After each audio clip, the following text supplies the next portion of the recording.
دكتور شاب كشفه 3 أضعاف دكتور أكبر منه ب20 سنة. يا ترى إيه السر؟ طبعا الموضوع ملهوش أي علاقة بالظلم وملهوش أي علاقة بالنصيب. الموضوع ليه علاقة بالقيمة اللي الدكتور ده بيقدمها. في دكاترة خبرتهم كبيرة وفعلا كفاءتهم عالية ولكن محدش يسمع عنهم، والعكس صحيح. دكتور أصغر في السن ولكن الناس كلها عارفاه والناس كلها بتروح له. بعيدا عن الطب وبعيدا عن الكفاءة، الموضوع في الأول وفي الآخر ليه علاقة بالإدارة وليه علاقة بالتسويق.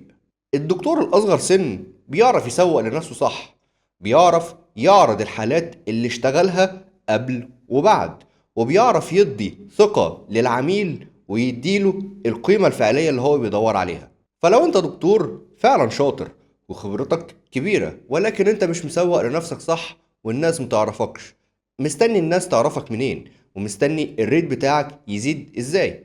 فالخبرة لوحدها مش كفاية، لأنها لو مش باينة محدش هيدفع عليها.